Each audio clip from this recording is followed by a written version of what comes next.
The biggest tire sale of the year could only happen at Big O Tires, but you've only got 2 weeks to get 2 free tires. That's right, 2 free tires when you buy 2 now at Big O Tires through September 9th. Just buy 2 select tires and you'll receive 2 free with the purchase of a 1-year alignment and tire protection package. That's half off your tires at Big O Tires. It's the biggest tire sale of the year through September 9th only. Buy 2 tires, get 2 free. Now at Big O Tires. Big on service, guaranteed low prices. For the location nearest you, go to bigotires.com.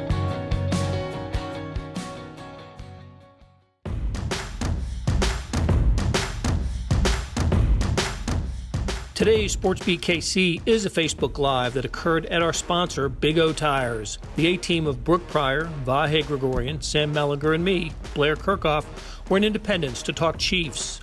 Hey everybody, we are live from Big O Tires in Independence. I almost said Lenexa, that's where we were last week. We're going to be at different locations every week. This week, we're at Independence.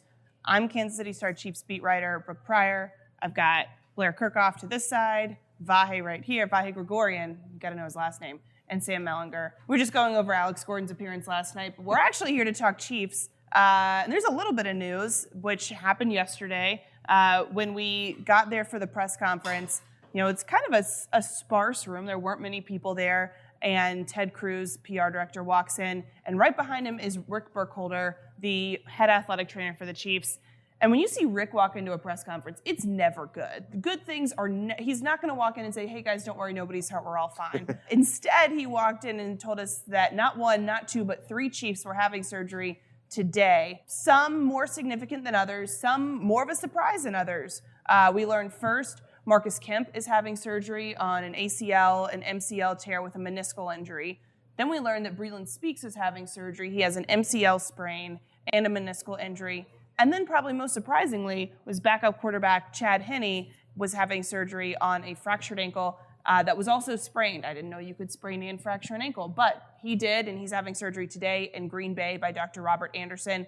His, of course, kind of the most significant of the 3, I think, even though he's not the starter, but he is kind of an important safety net. He is now done for a little bit as far as we know, and now the Chiefs have signed backup Matt Moore, who they actually brought in 2 off seasons ago when they were evaluating other veteran quarterbacks. We believe Matt Moore will be at practice today. The official transaction was announced this morning.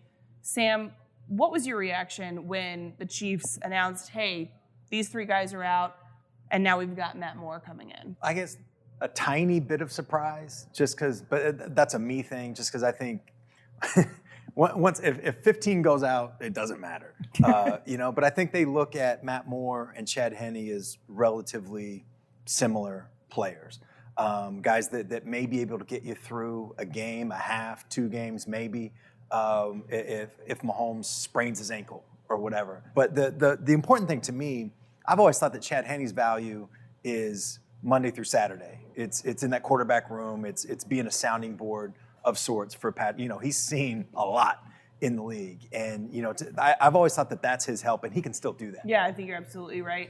Vahe, what did you think? What's the most significant injury of those 3? Well, I think absolutely, oddly enough, Henne, even though, again, as Sam says, if you get to that point, there's a bigger problem if it comes down to that. And Brooke, you got into this a little bit in your story today. It was kind of a coin toss when they signed Henne. Anyway, which Dolphins backup quarterback do you want? Yeah, so it's not, I don't know that it's any profound difference necessarily, and as Sam noted also, the stabilizing force that Henne is, there's no reason that can't still be part of that in the room, so to speak, and I don't know much about the personality that'll be new to the team now, and I was thinking about this as we were getting ready to do this today, like the thoughts of the reason why this might matter is just so unspeakable that I don't even believe in jinxes, and I'm not going to talk about it. I just so the opposite of speaking all. Into existence, silence it into not happening. That's a really convoluted loop for me to start, but I'm just getting out. I'm getting out of that. Okay, you're gonna exit. Blair, we knew that Breland Speaks was hurt. He got hurt against the Steelers when Tano, Passanio, they both beat their men around the edge and were both going after quarterback Josh Dobbs. And instead of hitting Dobbs, Tano hit Breland Speaks, and Breland immediately grabbed his knee. We've seen him at practice. He hasn't been participating. How much of a loss is it for the Chiefs to be without Breland Speaks for, I think it's going to be at least a couple months this year. Yeah, it's a loss. He's a guy that was going to be in part of the rotation. Well, I don't think he was going to start, but he was going to be part of the rotation. And we had seen in training camp, he'd reshaped his body, lost a little weight, was one of the players that we thought was going to benefit from the changing defensive alignment, and he appeared to be headed in that direction. Now he's not going to be with them, and I think it opens the door for Tano Passanio to be more of a regular player for the Chiefs. He also having a very good training camp. So, but man, to go out because of a collision with a teammate, that's tough. It's funny how Andy Reid was kind of coy about Breland Speaks' injury this week in practice. He was asked about Speaks wasn't dressing out, and at the time after the game we just thought it was he'll be back, knee sprain, he'll be back.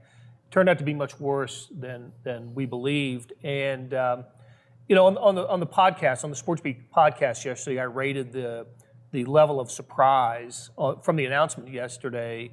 1 being not surprised, 10 being very surprised. I gave the Kemp a 1. We knew about Kemp, right? I mean, when you tear an ACL, MCL, and we knew pretty immediately. Yes, exactly. But Speaks, about in the middle, we knew he was hurt. We just didn't know the extent.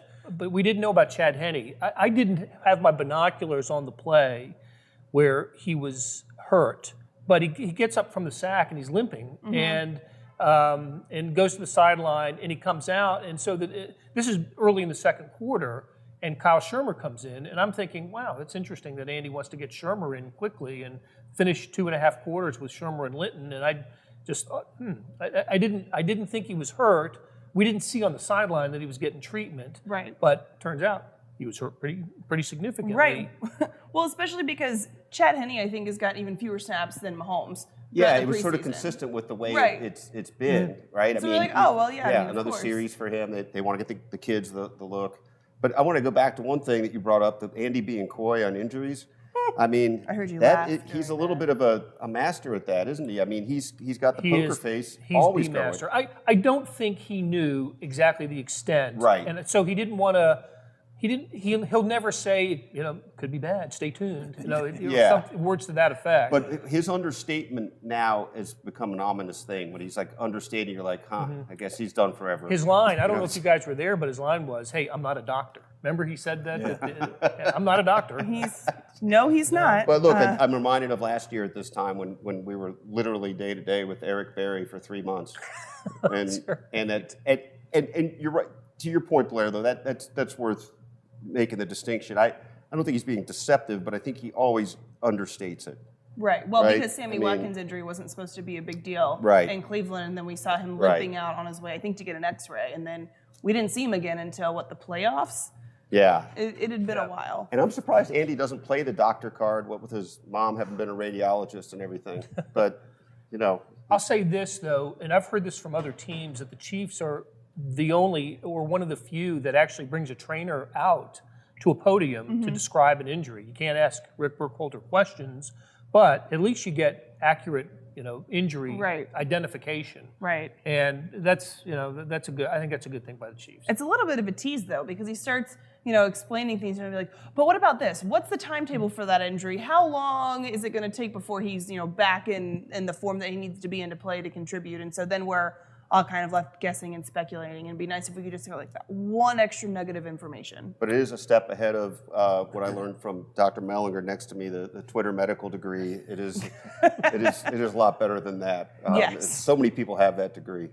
I think we'll get the timetable today, perhaps. Think so? I think, well, Andy Reid's going to speak today, so he'll get the question anyway with Rick Still Burkholder. not a doctor, though. Well, not only were there those injuries today when the Chiefs announced that Matt Moore was signing, put John Lovett on IR because he's put on IR before week 1. His season is done. I mean, it seems like the shoulder injury, again, more serious than initially stated, and it may have been the same shoulder that he hurt in college. Does he seem like the latest IR stash that the Chiefs, it seems like every year there's one guy, Byron Pringle was last year. Is he the newest guy to join that club? He could be. I think he is potentially a good fit for them going. He may hold some value in 2020 going forward. I don't think it's like Byron Pringle. I think they really, really like Byron Pringle.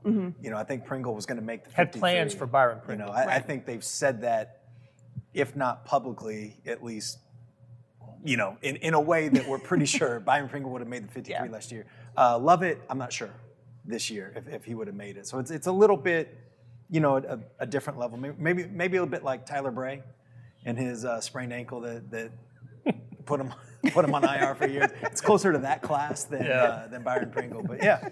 It's funny. This makes me think of few people in any sport really address this, but Danny Duffy of the Royals, I remember him talking about like not wanting to be put on the phony injury list, the 15-day or whatever. And I just admire that candor. And nobody's really ever that direct with this stuff, especially in football. Hey, so can we? There's actually in the Andy Reid tenure in Kansas City, there's an example of the backup quarterback being needed for an emergency, pinch hit, and that happened in 2016 when Alex Smith bumped his head. I believe it was a head injury, not a concussion. Yeah, a bleeding ear. Right. I think was the yes. And I believe it was called Head Trauma Stadium in Indianapolis. And the Chiefs had signed Nick Foles in the preseason, and Nick Foles was the backup. So they got Foles finished that Colts game. Smith actually came back in the game after he was taken out originally. Got hit again, and Foles finished the game. And then he was the winning pitcher against, I think, Jacksonville in a tough game the following week. So they did get, they got exactly what they wanted from a veteran backup quarterback that season in that instance. And I think that's the only time that Andy's had to go to that.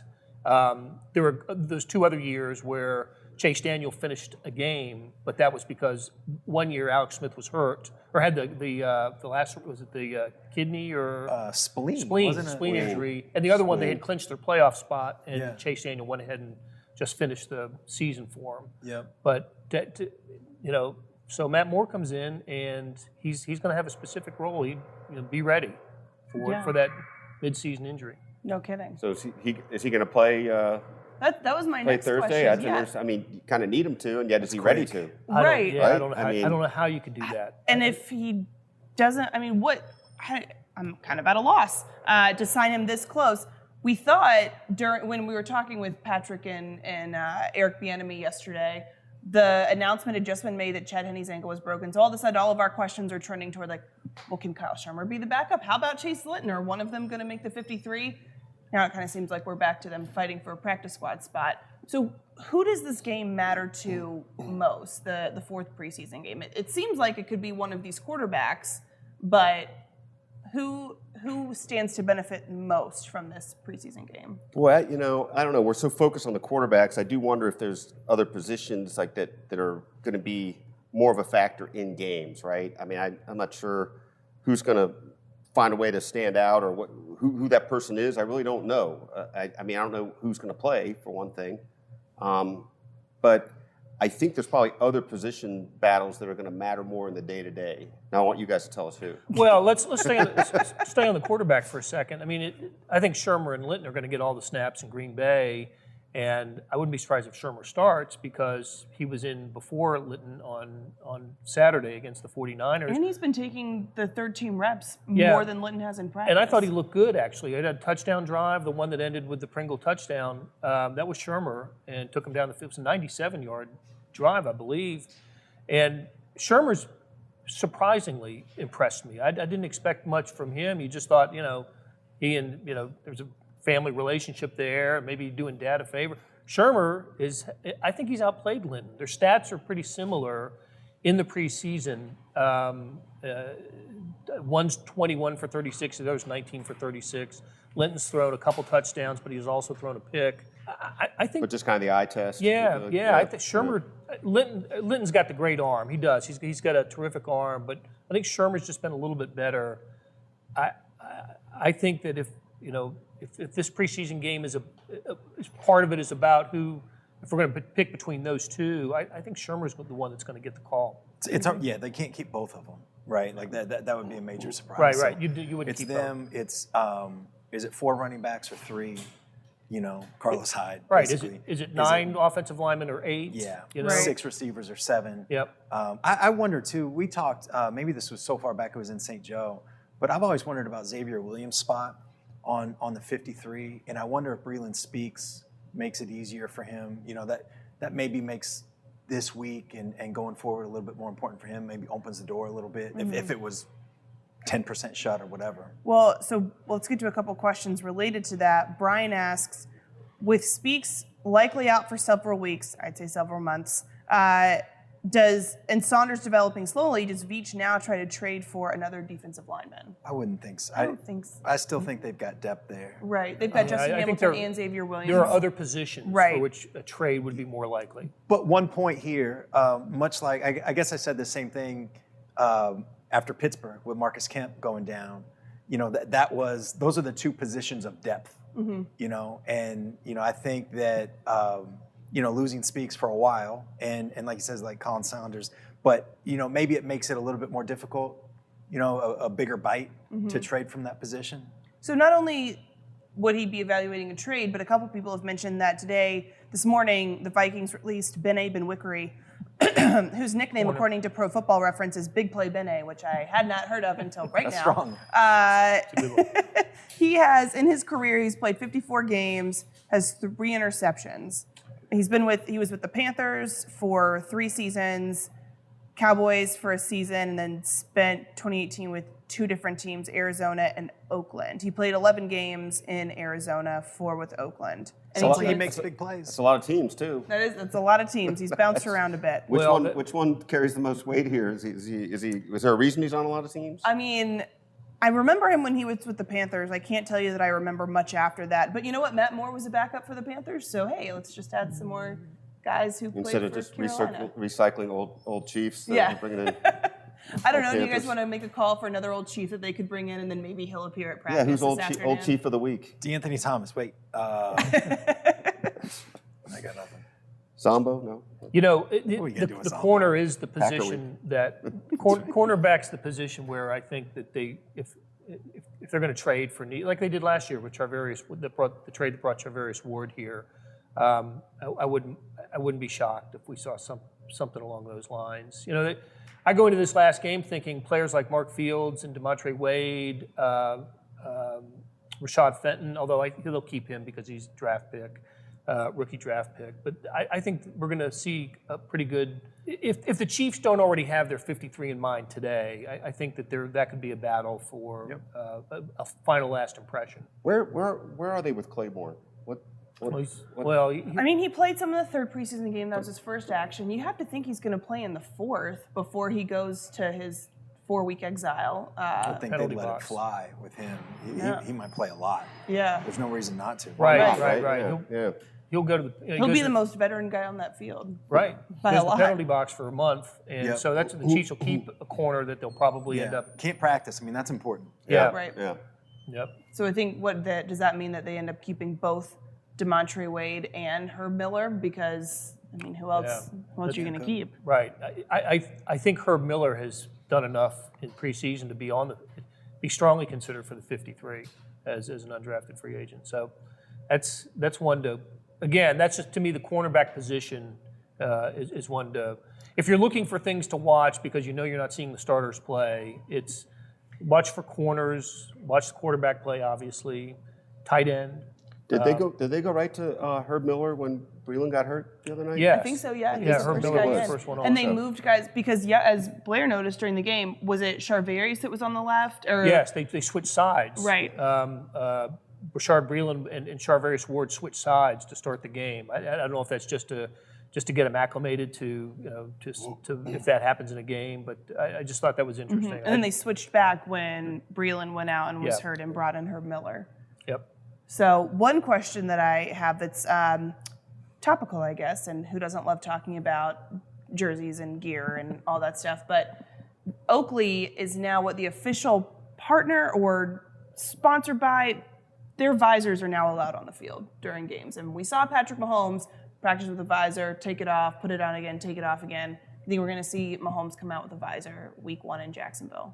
I don't know, but I've been asking myself this question for a while now, and there's probably an infinity level he can still go, but I do wonder about the saturation level of exposure of Patrick now. I mean, he was on Times Square last night when I think it was like 9 p.m. They had like a Times Square NFL Oakley takeover, and like from the videos that I saw on Instagram and social media, just it was Mahomes and some other guys also, some other prominent NFL players, but of course the one I noticed is the quarterback that we see every day. Well, he's like getting to be a human billboard, and I get you can't see him enough right now, but I do wonder here, right? Yeah, and I guess that's part of the point here. And you guys can answer this way better than I can, but I think I know the answer, but has there been anybody here with that kind of national branding exposure ever?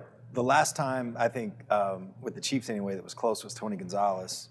And this is 3 levels above that, I would think, already. And we've talked about this on the show before. Like with Tony Gonzalez, there was always a little element of, he's not of us. He is not like Kansas City. He's a little bit too... Doesn't live here in the offseason. Right. And I think with Patrick, there's 0 of that. He is fully embraced. Some of that is the position. Some of that is just the way he carries himself, the way he talks to people, all that. But I don't think there is an oversaturation. The oversaturation point with Patrick Mahomes in Kansas City does not exist. It will not. No, it will not. Ever. But I think nationally, they might be getting there. Well, and if it's not oversaturation, is there a concern that he could, I don't know, maybe be burned out by all of this? I mean, what's the effect on him? Granted, you would think during the season he's not doing all the ads, but this offseason, did he get to have much of an offseason? It seemed like he was filming commercial after commercial, taking photos for billboards, filming with, Bleacher Report at Google Nest in his home and redoing his sneaker closet. What kind of toll can this take on a guy during the season? I don't know. We don't know the answer to that because it's never happened to anyone around here. He is the lab representative on this. One of one. Yeah, right. But I do think. Go ahead, Blair. Well, I was going to add to the list. I saw a preview of NBC's Sunday Night Football ad yesterday, and he's a big part of that, along with it. So Sunday Ticket and now NBC dozen other Sunday players. Night. He had to go to Atlanta to film that because they filmed it inside at Mercedes-Benz Stadium. So, yeah, I don't know. There's a school of thought where you strike while the iron's hot, take advantage of every opportunity that you can. Sam wrote about his agency, and I'm sure they're steering him in the right direction. I was struck by talking to Mark Donovan and the Chiefs in the preseason about how much they've aligned Patrick Mahomes with Chiefs sponsors.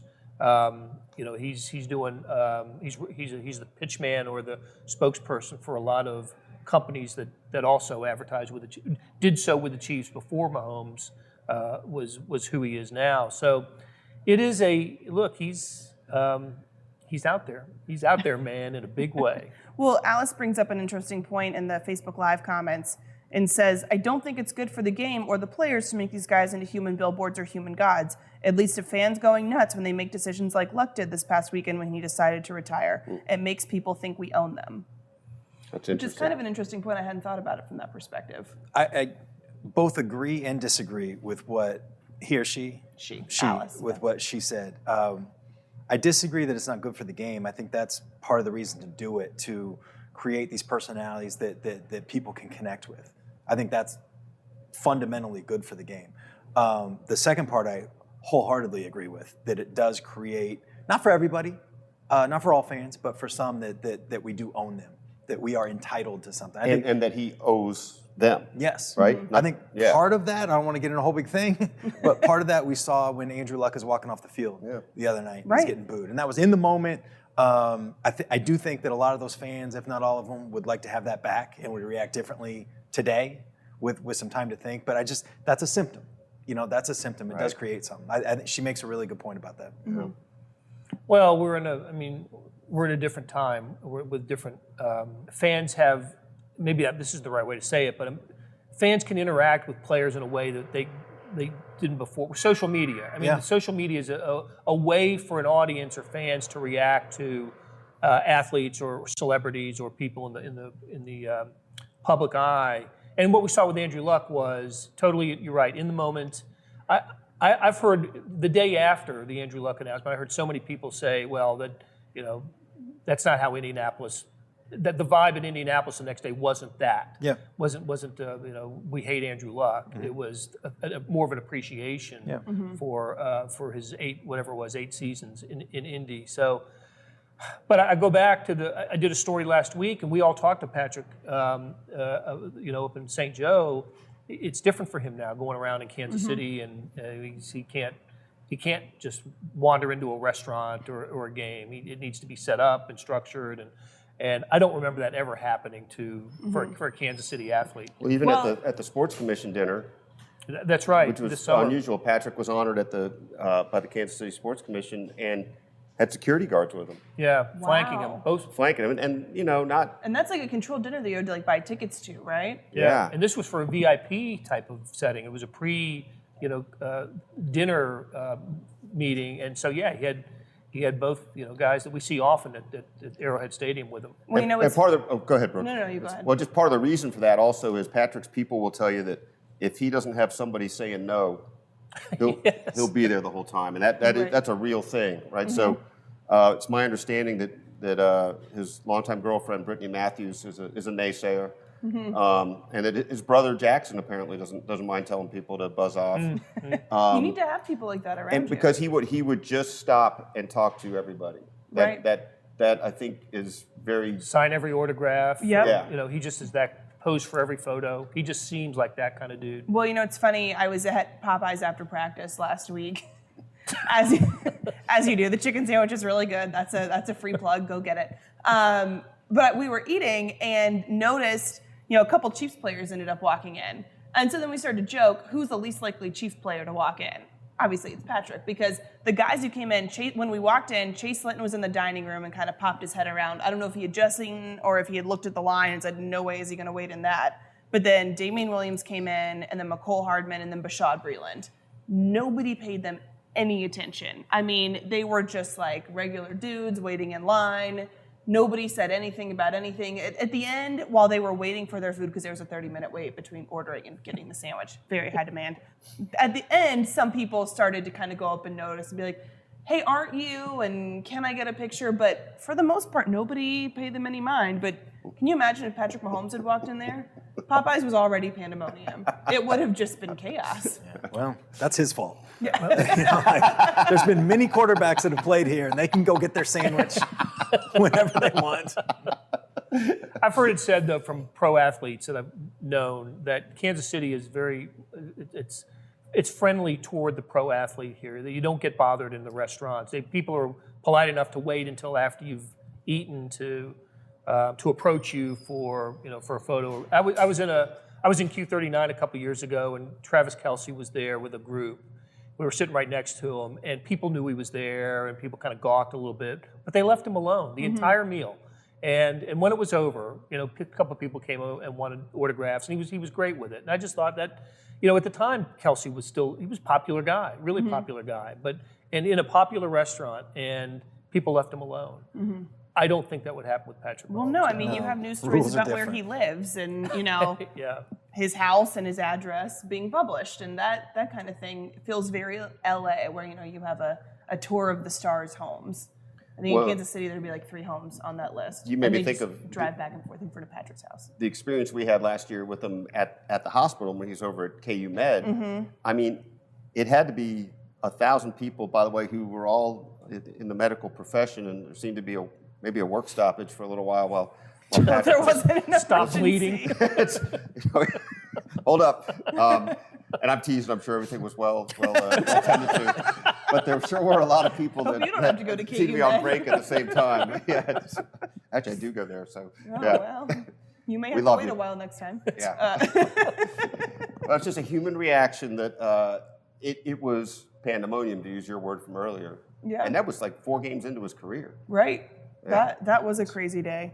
Well, before we sign off and get over to Chiefs facility, let's do a quick Where the Rubber Meets the Road segment, which is brought to you by Big O Tires. The question this week, who is the preseason MVP? I know we still have 1 game left to go, but counting training camp practices at the Chiefs facility, and the games, who is your preseason Chiefs MVP? So the first person that comes to mind is Andy Reid because he kept Patrick Mahomes healthy. Like that's really the answer. But second, I don't know if this is too obvious to say, but Darwin Thompson has made, I think, gained the most capital during this preseason, both in camp and during games. That's a good way of putting it. I'll go with Tano Passanio because I think his he's always had the size, the physical ability. He is now in a defense that will take advantage of that. And when you think of Colin Saunders, you should think of Thanos Passanio, who came from a FCS level school, didn't have the competition, was bigger, stronger than everybody he was playing against. And it took him a year to develop and to kind of grow into an NFL player. Colin Saunders is off to a slow start with the Chiefs, but he played at Western Illinois, didn't play against the competition that he needs. He needs the year to grow into become an NFL player. So I think we're going to see good things from Tano Passanio.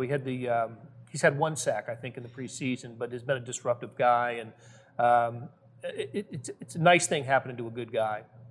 I like those answers better than the one I'll come up with, but I two things. One, Mecole Hardman, or it's the other way around on the air quotes part, whatever the nickname is based on the improper pronunciation. I feel like he's shown me something. I know he's got a ways to go in terms of his learning, but I like what he's done athletically, especially that catch at Pittsburgh, that touchdown at Pittsburgh. It's a good route, too. And I think also we've seen nothing that tells us that Patrick Mahomes isn't still incredible. And so, I mean, I would still suggest that allows him to be the MVP of the preseason.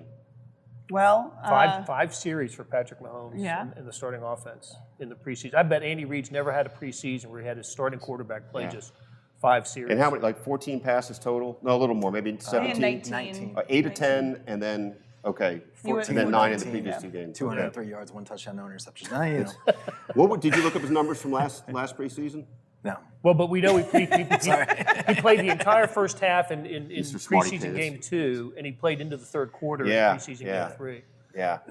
All right. Well, you guys all took my answers. So I started out with Darwin Thompson. I was like, all right, I'm going to pick Tano. And then Blair said Tano. And then I was like, all right, fine, Mecole. And then you picked Mecole. So, I mean, you know what? If we combine some of the cornerbacks, I don't know, maybe like Herb Wade instead of Herb Miller and Demontre Wade, the two of them combined have had a pretty good preseason.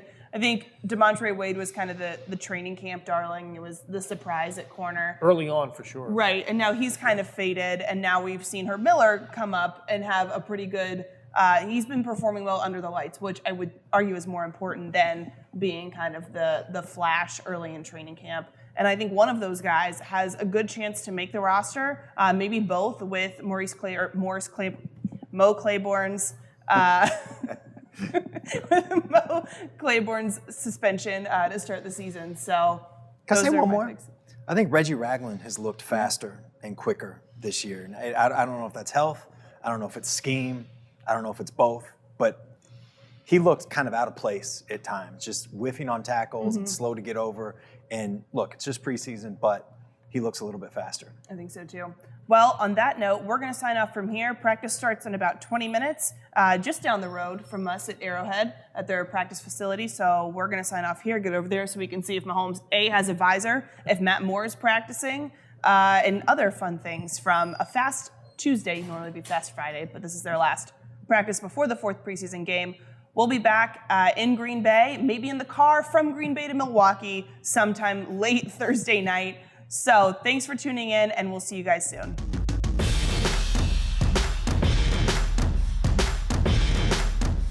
Links to our stories can be found in the show notes on kansascity.com, facebook.com/RedZoneExtra, and the Red Zone Extra app. If you're listening to us on Apple Podcasts, help us out by rating and reviewing SportsBeat KC. Thanks to producers Leah Becerra and Kathy Liu, and we'll be back tomorrow to talk sports in Kansas City.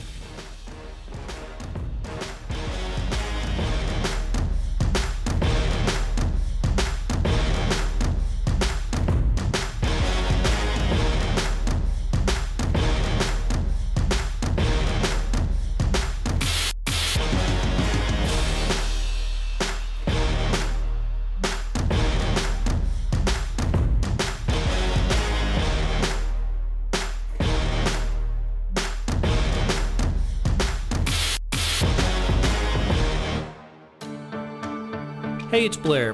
Hey, we have a special subscription offer for SportsBeat KC listeners, unlimited digital access to the Kansas City Star's award-winning sports coverage.